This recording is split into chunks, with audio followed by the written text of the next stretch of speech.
Welcome dear students. मानव भूगोल के मूल सिद्धांतों के 3 वीडियो की कड़ी में हमारा दूसरा वीडियो है। इससे पहले वीडियो में हम मानव भूगोल के प्रथम सिद्धांत जो कि क्रियाशीलता का सिद्धांत कहलाता है उसका अध्ययन कर चुके हैं। आज के वीडियो में हम जिस सिद्धांत का अध्ययन करेंगे उसका नाम है पार्थिव एकता या अंतर संबंध का सिद्धांत, प्रिंसिपल ऑफ टेरेस्ट्रियल यूनिटी और इंटर रिलेशनशिप्स। जैसे कि हम जानते हैं कि संसार में विद्यमान प्रत्येक तत्व में एक दूसरे से संबंधित होने और एक दूसरे पर निर्भर होने की प्रवृत्ति पाई जाती है। प्रत्येक भौगोलिक कारक का स्वतंत्र और पृथक अस्तित्व असंभव है। प्रत्येक भौगोलिक कारक है वो एक दूसरे कारक से प्रभावित होता है और स्वयं भी अन्य तत्वों को अपने खुद से प्रभावित करता है। इन सबके मिलने से ही किसी क्षेत्र विशेष का जो वास्तविक भूदृश्य है वो विकसित होता है, इन अंतर संबंधों के तदुपरांत ही। तो मानव भूगोल के तथ्यों का विकास किसी न किसी कारक के अंतर संबंधों का ही परिणाम होता है। कोई भी कारक है वो अन्य कारकों से प्रभावित और नियंत्रित होकर विकसित होता है और अपने विकास के परिणाम स्वरूप अन्य कारकों को भी नियंत्रित करता है, उनको भी प्रभावित करता है। इस तरह हम किसी भी भौगोलिक कारक का विश्लेषण करते समय उन सभी कारकों का अध्ययन करते हैं जो कि उसको प्रभावित करते हैं तथा जिनको वो खुद प्रभावित करता है। उदाहरण के लिए जैसे किसी भी प्रदेश में निवास करने वाले जो मानव हैं उनके रहन सहन, जीवन, खान पान, वेशभूषा, सामाजिक व्यवस्था आदि सब पर विभिन्न भौगोलिक दशाओं का प्रभाव पड़ता है और मनुष्य स्वयं भी अपने विवेक के द्वारा और जो तकनीकी उसके लिए उपलब्ध है उन तकनीकी के आधार पर भौगोलिक कारकों को प्रभावित करता है। इस प्रकार पृथ्वी स्वयं भी एक इकाई के रूप में है और जो इसके भिन्न भिन्न भाग हैं वो आपस में एक दूसरे से संबंधित हैं और एक दूसरे से नियंत्रित होते हैं। पृथ्वी के संपूर्ण क्षेत्र पर समान भौतिक नियम क्रियाशील हैं और समस्त क्षेत्र पर समान प्रभाव डालते हैं, एक जैसा प्रभाव डालते हैं। पृथ्वी पर जो जलवायु पाई जाती है वो भी अंतर संबंधित है, वो भी एक दूसरे से जुड़ी हुई हैं। जो ये सिद्धांत है पार्थिव एकता, इसका अर्थ सीधा सीधा देखने से यही लगता है कि संपूर्ण पृथ्वी एक इकाई है और अंतर संबंध का सिद्धांत जो पृथ्वी के भाग हैं, विभिन्न विभिन्न घटक हैं, वो आपस में एक दूसरे से जुड़े हुए हैं, एक दूसरे से संबंधित हैं, एक दूसरे को प्रभावित करते हैं, एक दूसरे से प्रभावित होते हैं, नियंत्रित करते हैं एक दूसरे को और खुद भी उनसे नियंत्रित होते हैं।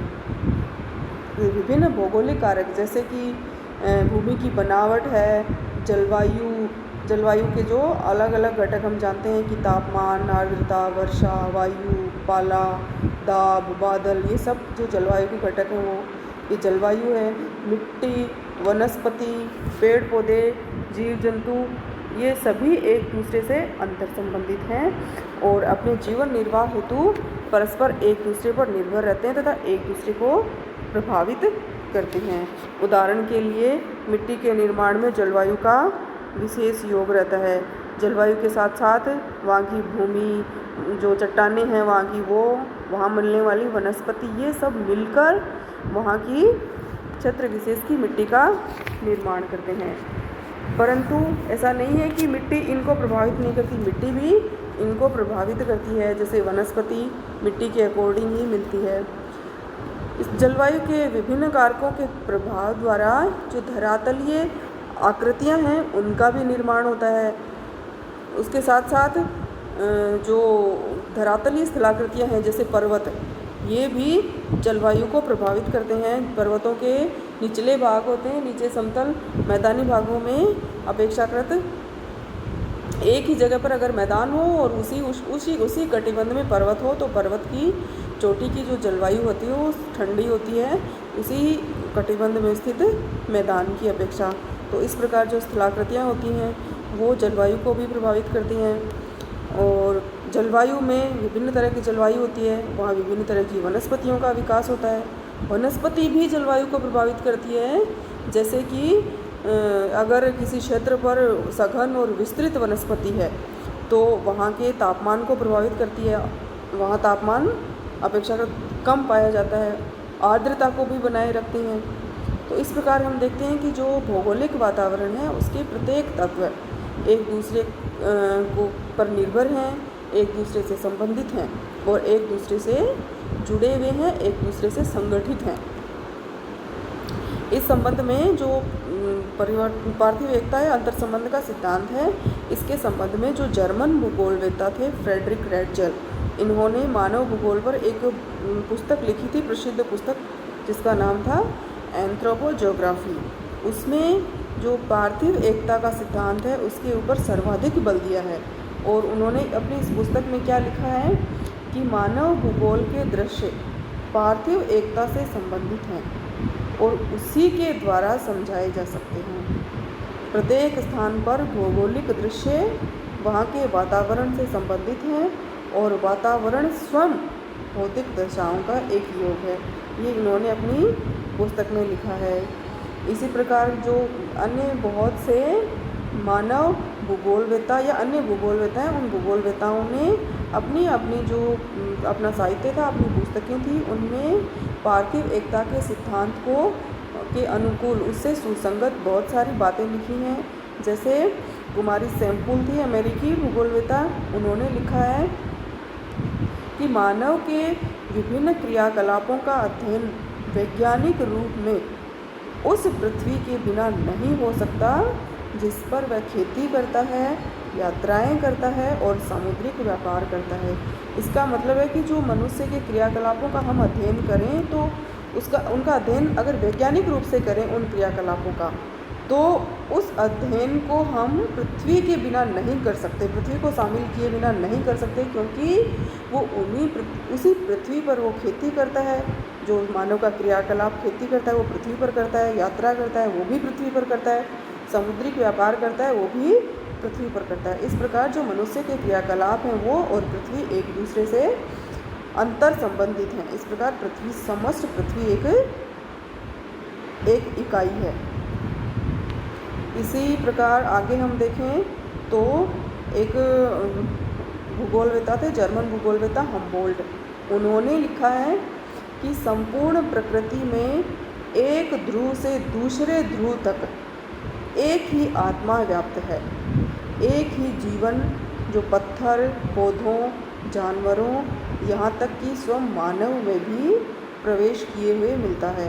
उन्होंने कहा कि एक ही आत्मा है जो संपूर्ण पृथ्वी के जितने भी घटक हैं, प्राकृतिक, सांस्कृतिक, जैविक जितने भी घटक हैं, उन सब में एक ही आत्मा रहती है। तो इस प्रकार संपूर्ण पृथ्वी एक है, एक इकाई के रूप में है। इसी प्रकार जो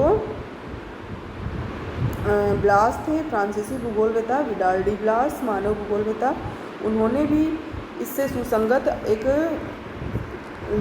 कथन दिया है जो इस प्रकार है कि संपूर्ण भौगोलिक प्रकृति में प्रमुख विचार पार्थिव एकता का ही है। जो अब तक जो भूगोल में जो प्रगति हुई है उसमें जो सबसे मुख्य विचार उभर कर आया है वो ये है कि पृथ्वी एक है। पार्थिव एकता का जो विचार है वो सबसे प्रमुख विचार सामने आया है।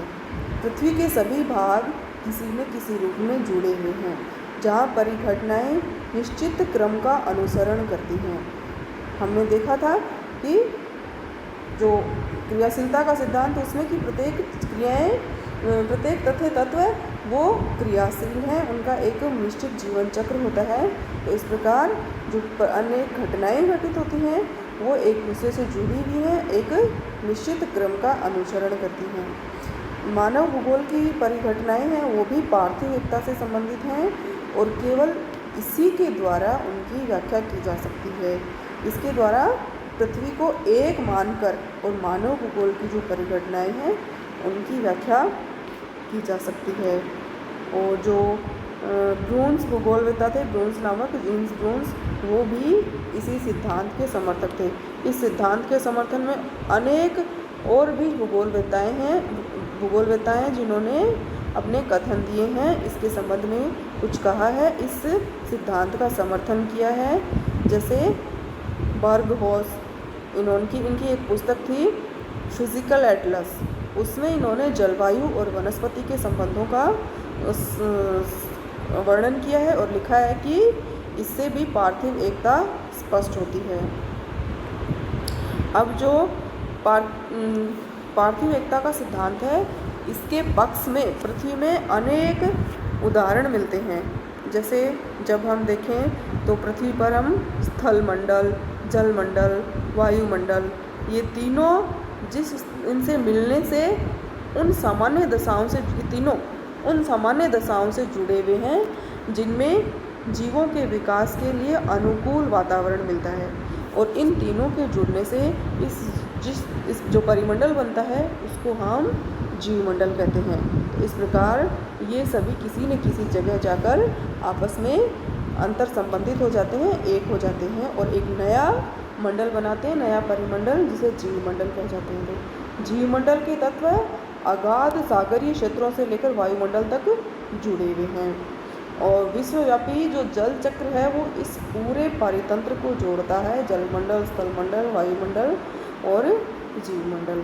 इस प्रकार संपूर्ण पृथ्वी एक होने का एहसास कराती है, एक इकाई के रूप में प्रदर्शित होती है। अगला है कि जो वायुमंडल है उसके भी विभिन्न तत्व आपस में संबंधित हैं। जैसे सूर्यातप है, उसके पृथ्वी तल पर जो वितरण है वो विषम होने से, मतलब अलग अलग जगह पर सूर्यातप की मात्रा अलग अलग होने से ही अलग अलग वायुदाब पेटियाँ बनती हैं। इन वायुदाब पेटियों के द्वारा पवनों की दिशा और वेग नियंत्रित होता है। इस अवस्था से ही इस व्यवस्था से ही हिम की मात्रा, बर्फ़ की मात्रा और उसका वितरण भी प्रभावित होता है। और सूर्यातप से ही जो जल है वो स्थल पर और यहाँ से वापस नदियों द्वारा या अन्य स्थलीय धाराओं द्वारा सागरों, महासागरों में पहुँचता है। और इस प्रकार ये संपूर्ण परिवेश जुड़ा हुआ है और एक इकाई का आभास कराता है। इसी प्रकार अगला उदाहरण हम देखें तो जो पृथ्वी तल है उसके ऊपर पर्वत, पठार, झीलें, नदियाँ, ये वैसे देखने में तो अलग अलग इकाइयों के रूप में दिखती हैं कि ये सब अलग अलग हैं, लेकिन एक दूसरे में से ये भी जुड़ी हुई हैं, ये भी अंतर संबंधित हैं। कैसे? जैसे पर्वतों और पठारों से नदियाँ निकलती हैं, फिर वो अपर्दन करती हैं, अपर्दन करती हुई पृथ्वी का जो तल है ऊबड़ खाबड़ उसको निम्नवर्ती भागों में जमा करती हैं। उसमें से जो अपर्दन करती हैं तो जो अपर्दन के साथ जो मलबा लेके जाती हैं, उस मलबे से पृथ्वी तल के जो निम्न भाग हैं उनको भरती हैं, उनमें वृद्धि करती हैं। फिर धीरे धीरे वहाँ एक भूसन्नति का निर्माण होता है। भूसन्नति से फिर आगे हिमालय जैसे गगनचुंबी पर्वत बनते हैं। फिर वापस वही प्रक्रम शुरू हो जाता है। जैसे ये जो पर्वत हैं ये अपर्दित होकर वापस अवशिष्ट हो जाते हैं। फिर धीरे धीरे इनकी जो तलछट है वो वापस जो खाई बनी थी उस खाई को उसके पास में या फिर जो निम्न स्थान होता है उसको भर देती हैं। जैसे उदाहरण के रूप में देखें तो जैसे हम हिमालय, अरावली और जो तैथिस सागर था इनका उदाहरण हम ले सकते हैं। जैसे कि जो तैथिस सागर था उसके भरने से गंगा सिंधु मैदान का निर्माण हुआ है। और इस जो तैथिस सागर है वो भरा किससे?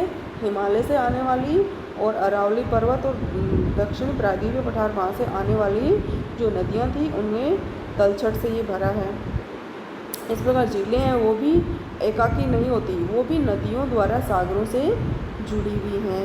विश्व में हैं कुछ ऐसे उदाहरण, जैसे कनाडा की सस्केचुआन नदी है वो रॉकी पर्वत से निकलती है और वहाँ से फिर हडसन की खाड़ी में गिरती है। इसी प्रकार से उत्तरी अमेरिका की सेंट लॉरेंस नदी है वो जो 5 महान झीलें हैं, सुपीरियर, मिशिगन, ईरी, ओंटारियो, तो उन झीलों से होकर के ह्यूरन, इनसे होती हुई फिर ओंटारियो, ये सब जो झीलें हैं, इन झीलों से होती हुई लास्ट में अंत में अटलांटिक महासागर में गिरती है। और ये बीच में इनके मध्य जो ईरी ओंटारियो झील हैं, अंतिम झीलें, उनके मध्य विश्व प्रसिद्ध एक प्रपात बनाती है, जिसे नियाग्रा जलप्रपात का नाम दिया गया है। और इसी प्रकार अफ्रीका महाद्वीप में देखें तो जो नील नदी है, उस नील नदी की प्रारंभ में 2 शाखाएं होती हैं, श्वेत नील और नीली नील, जो कि झीलों से ही निकलती हैं। तो इथोपिया की टाना झील है, वहाँ से नीली नील निकलती है, और विक्टोरिया झील है, वहाँ से श्वेत नील निकलती है। और ये दोनों मिलकर खार्तूम के पास मिल जाती हैं और फिर आगे जाकर ये भूमध्य सागर में गिर जाती हैं। तो इस प्रकार हमने देखा कि पर्वत, पठार, नदियाँ, झीलें, ये सब आपस में बंधे हुए हैं, एक दूसरे से पृथक न होकर पार्थिव सभ्यता में सहयोग प्रदान करते हैं। इसी प्रकार जब हम भूपटल की जो चट्टानें हैं, उन संघटक चट्टानों के अनाच्छादन से देखते हैं कि मृदा का निर्माण होता है, चट्टान के टूटने से मृदा बनती है। फिर यह मृदा प्रत्यक्ष अप्रत्यक्ष रूप से जीवमंडल को जैविक आधार प्रदान करती है, तो जीवमंडल का विकास होता है। जीवमंडल में विभिन्न वानस्पतिक क्षेत्र विकसित होते हैं, और ये वानस्पतिक क्षेत्र ये सब मिलकर वापस पुनः मृदा की गुणवत्ता में परिवर्तन करते हैं। तो इस प्रकार ये भी आपस में संबंधित होते हैं। जैसे प्राकृतिक परिवेश है, उसका भी मानव समुदाय और ये ग्लोबल विलेज, ये धीरे धीरे आपस में एक इकाई के रूप में महसूस होते हैं। जैसे कि जो प्राकृतिक परिवेश है, वहाँ वो जहाँ अनुकूल होता है, वहाँ मनुष्य बहुलता से क्रियाशील होता है। लेकिन विषम जलवायु और धरातल पर जहाँ पर विषम जलवायु होती है, वहाँ धरातल पर विरल बसावट मिलती है। बनावट अगर धरातल की मनुष्य के प्रतिकूल है तो वहाँ वो कम क्रिया करता है, उसको अछूता छोड़ देता है। और वर्तमान समय में जो सूचना प्रौद्योगिकी का जो विकास हुआ है, इसके कारण मनुष्य ने संपूर्ण पृथ्वी को एक ग्लोबल विलेज बना दिया है। इस प्रकार स्पष्ट होता है कि प्राकृतिक वातावरण की तरह सांस्कृतिक वातावरण में भी पार्थिव एकता पाई जाती है। अतः हम देखते हैं कि मानव भूगोल में भौगोलिक कारकों का अध्ययन स्वतंत्र रूप से नहीं होता, वरन पारस्परिक संबद्धता के आधार पर भी किया जा सकता है, जो सिद्ध करता है कि संपूर्ण पृथ्वी एक इकाई है, जिसके विभिन्न भाग आपस में जुड़े हुए हैं, जो कि अपना सिद्धांत पार्थिव एकता का सिद्धांत और अंतर संबंधों का सिद्धांत, इस सिद्धांत को सहयोग प्रदान करते हैं, इसकी सत्यता को प्रकट करते हैं।